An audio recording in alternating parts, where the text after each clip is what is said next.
आज हम लोग बात करेंगे एप्लीकेशन ऑफ आर्किमेडिक प्रिंसिपल। इसमें होता क्या है कि आर्किमेडिक अंकल ने जो जो बातें हम लोगों को बताई थी, जो उनके सिद्धांत थे, जो उनके प्रिंसिपल्स थे, उससे हम लोगों ने क्या क्या यूजेस लिया अभी तक। ठीक है, सबसे पहला यूज लिया हमने, उससे रिलेटिव डेंसिटी निकालना सीखा। वो तो ठीक है, लर्न करने के लिए अच्छा है रिलेटिव डेंसिटी, लेकिन होता क्या आज की ही क्लास में बताऊंगा। सेकंड, हाइड्रोमीटर यूज किया जिससे लिक्विड की डेंसिटी पता लग पाए। ठीक है, नाम है हाइड्रोमीटर, जो कि डेंसिटी बताता है किसी भी लिक्विड की कि उसकी डेंसिटी कितनी है। डेंसिटी भी आज पढ़ना है वैसे तो हमने। चलो जी, लैक्टोमीटर जो होता है वो मिल्क की प्योरिटी बताता है कि मिल्क कितना प्योर है। ठीक है, उस इंस्ट्रूमेंट का नाम है लैक्टोमीटर।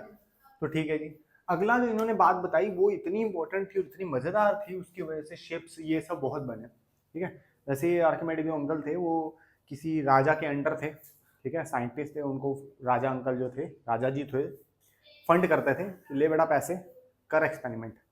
ऐसे ऐसे एक्सपेरिमेंट करे अंकल ने, इतने बढ़िया बढ़िया एक्सपेरिमेंट करे, मतलब राजा बड़ा खुश था इनसे। बढ़िया, बहुत बढ़िया बढ़िया एक्सपेरिमेंट्स। क्योंकि देखो ना, एनी हाउ जिस जगह में लोग रहते थे उनका किला ऐसा था, सारा पानी पानी पानी पानी, ऐसा किला था। मतलब किसी आइलैंड पे रहते थे। ठीक है, अब आइलैंड से किसी आइलैंड पे अगर कोई इसके पास आना चाहेगा, किसके थ्रू आएगा? शिप के थ्रू।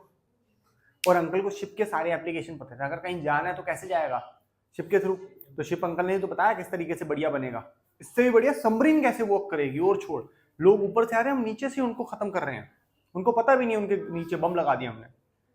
ठीक है, और भी बहुत सारी कैनाल्स बनाई इन्होंने, वाटर कैनाल्स बनाई। लोग बम बना बना के फेंकते हैं, इन्होंने वाटर कैनाल्स बना दी, पानी से ही मार के भगा देंगे। ठीक है, पानी का प्रेशर जब तेज होता है तो ऑब्वियसली बहुत जोर की दर्द और किसी भी चीज को तोड़ सकता है। अंकल ने बहुत काम करे हैं। लेकिन आज हम लोग कुछ उनके आर्किमेडिक की प्रिंसिपल्स के बारे में बात करेंगे जो कि इस चैप्टर से रिलेटेड है। ठीक है, पहली बात तो हम लोग रिलेटिव डेंसिटी अभी समझना है, डेंसिटी समझना है, तो बचे दो, लैक्टोमीटर और शिप और सबमरीन की बातें। शिप, किसी भी चीज को फ्लोट करवाने के लिए हम लोगों को उसकी डेंसिटी पता होना बहुत जरूरी है। तो इसका मतलब सर हमें इसको थोड़ा सा साइड करके पहले डेंसिटी के बारे में ना पढ़ ले, तभी समझ आएगा कि सबमरीन और शिप कैसे वर्क करवाए उन्होंने। ठीक है, तो पहले बात करते हैं डेंसिटी। तो डेंसिटी होती क्या है? डेंसिटी का मतलब होता है मास के ऊपर डिपेंडेंसी कितनी है वॉल्यूम की, कि कितना भार है और कितनी वॉल्यूम की चीज उसके ऊपर तैरना है। अगर मैं बोलूं मेरे पास एक कॉइन है आयरन का, तो बताओ आयरन का कॉइन डूबेगा या तैरेगा? डूब जाएगा ना। सबको ऐसा लगता है ना, मैंने उस कॉइन को इतना हल्का बनाया, इतना हल्का बनाया है, सरफेस एरिया बहुत है उसका, इतना इतना बड़ा सा कॉइन है वो, और वो 1 ग्राम का है। अब बताओ। अच्छा, बड़ी जल्दी बदल गए सर, है तो अभी भी आयरन का ही। आयरन की एक प्लेन कॉइन ले लेता हूँ, उसको फेंकूंगा डूब जाएगा, नॉर्मल कॉइन। उस कॉइन को बड़ा पतला करके ऐसी सी शेप दे देता हूँ, पानी में डाल दो, अपने साथ 2 कबूतरों को भी तैरा लेगा वो, समझा? उसमें इतनी जगह बन जाएगी, कबूतर ने पैर ही तो रखना बस। डूबेगा तो उड़ जाएगा, उसको क्या दिक्कत है?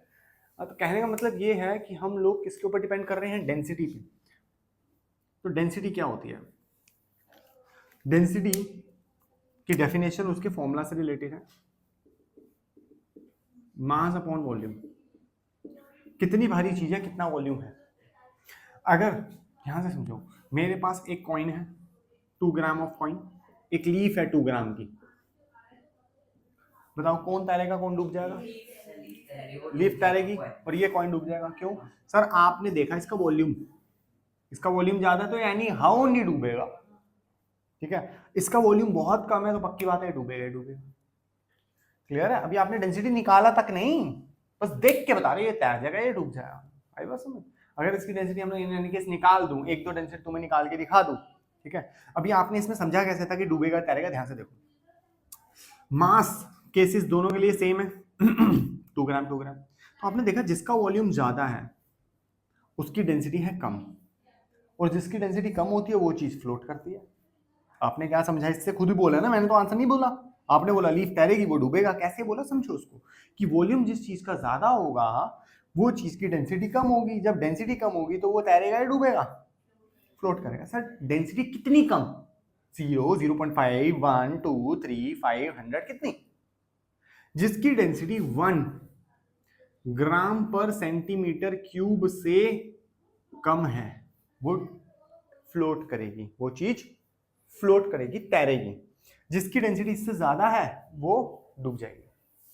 सर ये क्या है ये तो बताओ। This is the density of water. ठीक है, ये क्या है, डेंसिटी ऑफ वाटर, ये नॉर्मल वाटर की बात है। लेकिन जिसमें शिप और सबमरीन चलती है that is saline water, salty water. Salty water की इसकी डेंसिटी थोड़ी सी ज्यादा होती है, ठीक है। मुझे एग्जैक्टली श्योर नहीं है कितने हैं, लेट से 1.08 ले लेते हैं, ठीक है, 1.1 ले लो, एग्जैक्ट मुझे नहीं पता, वी कैन टेक 1.1 और 1.08। तो इसकी डेंसिटी अब देखो बढ़ गई, ठीक है। मान लो कोई हमारे पास कोई सब्सटेंस था जिसकी डेंसिटी 1.05 थी, बताओ नॉर्मल वाटर में डूब रहा था, सलाइन वाटर में तैर जाएगा, ठीक है ना। लेट्स से मैं ही था, रिवर वाटर में गया, तैरना नहीं आता था, डूब गया, कोई उठा के बाहर फेंक गया कि चल भाई अभी तेरी जिंदगी बाकी है। ऐसे ही सी में गया, ठीक है, उसमें गिरा और डूब गया, कोशिश करी लेकिन पानी ने बाहर फेंक दिया, चल ऊपर, तेरा कोई काम नहीं अंदर। मैंने बोला ये क्या हो गया, रिवर ने तो बाहर नहीं फेंका, है ना। तो वहां सलाइन जो सैलिनिटी है उसकी वजह से हुआ क्या, उस पानी का डेंसिटी हाई हुआ और वो डेंसिटी मेरी खुद की डेंसिटी से ज्यादा थी, ठीक है। मेरी डेंसिटी इसका मतलब उसके कंपैरेटिवली कम थी, इसलिए मैं उसके ऊपर फ्लोट कर गया, ठीक है। और मैं गलती से चला भी गया था, जॉर्डन और इजराइल के बीच में एक सी पड़ती है वहां, ठीक है, हाँ डेड सी। मैंने कहा रिवर में तो मरे नहीं, चलो वहां चल के देखते हैं, ठीक है। उसका नाम ही डेड सी है, मरता कोई नहीं है, ठीक है, क्योंकि उसकी उस वाटर की सैलिनिटी, इतना सॉल्टी वाटर है वो, जिसकी वजह से उसकी डेंसिटी बहुत हाई है। डूबना मना है, डूबना मना है, मतलब तू जान के भी नहीं डूब सकता, जा मर के देख।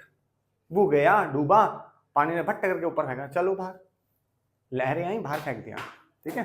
तो दिस इज द रीजन।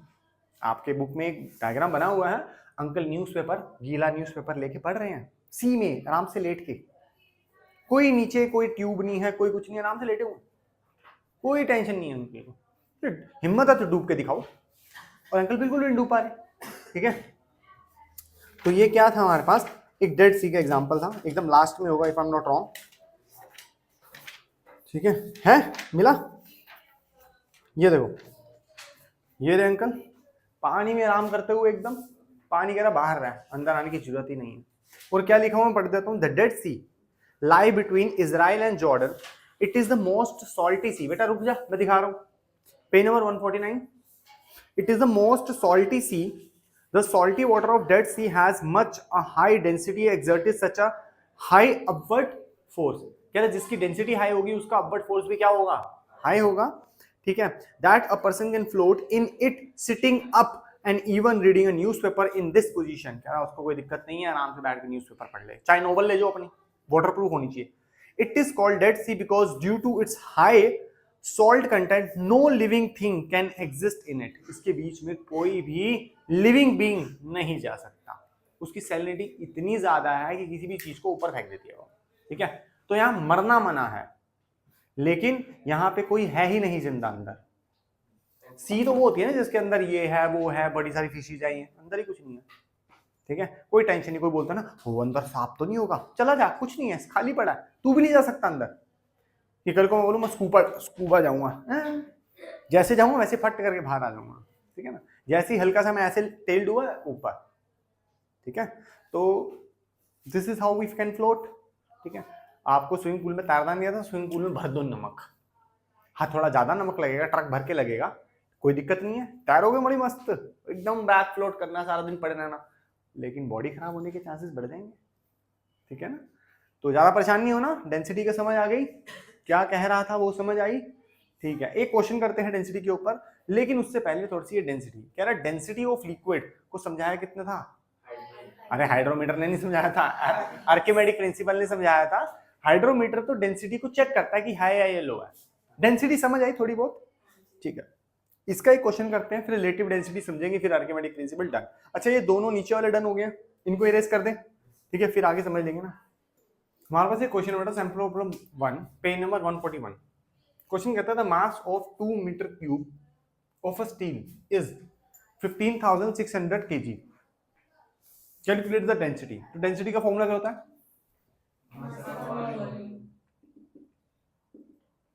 इसको लगाने से पहले आप लोग लिखेंगे गिवन, वॉल्यूम कितना गिवन है,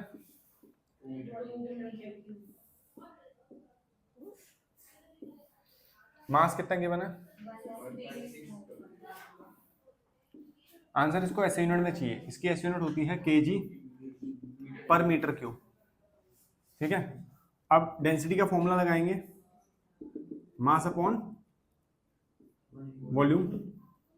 मास कितना है 15,600 upon 2 7,800 kg upon meter cube. वही जो आया था वही लिख दिया। ठीक है, बस हो गया, डेंसिटी खत्म हो गया। ठीक है, अब हम लोग एक बात करते हैं रिलेटिव डेंसिटी की। ऑल्दो इस साल सिलेबस में नहीं है, लेकिन आपको एक वर्ड समझाना तो मुझे जरूरी है ना।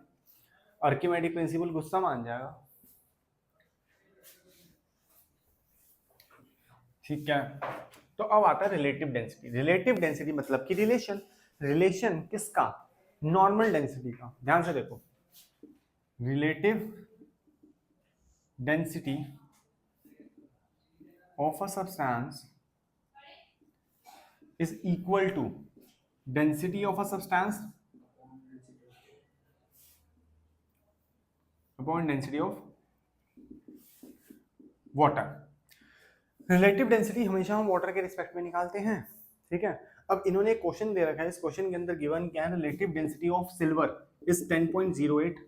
ठीक है, and density of water is 1 × 10⁸ meter kg per meter cube. ज्यादा लिख दिया 3। ठीक है, क्वेश्चन है, याद करा हुआ। तो रिलेटिव डेंसिटी है 10.8 किसकी? सब्सटेंस। उस सब्सटेंस में क्या है? सिल्वर है। सिल्वर। ठीक है, यहां पर भी क्या लिख देंगे? सिल्वर। अब ध्यान से देखेंगे, सिल्वर की रिलेटिव डेंसिटी दे रखी है 10.8, वाटर की डेंसिटी दे रखी है 1 × 10⁻³ kg पर मीटर क्यूब। निकालनी किसकी? Density of silver. इसको इधर भेजेंगे तो 10.8 10⁻³ ठीक है kg per meter cube is equal to the density of silver. ठीक है, तो इस तरीके से हम लोग निकालते हैं रिलेटिव डेंसिटी। तो इसने हम लोगों को रिलेशन भी बताया था दो सब्सटेंस की डेंसिटी पे। ठीक है, दैट इज आर्किमेडिक प्रिंसिपल। अगर वही नहीं पता होगा तो हम लोग कैसे समझेंगे कोई चीज डूबेगी या तैरेगी।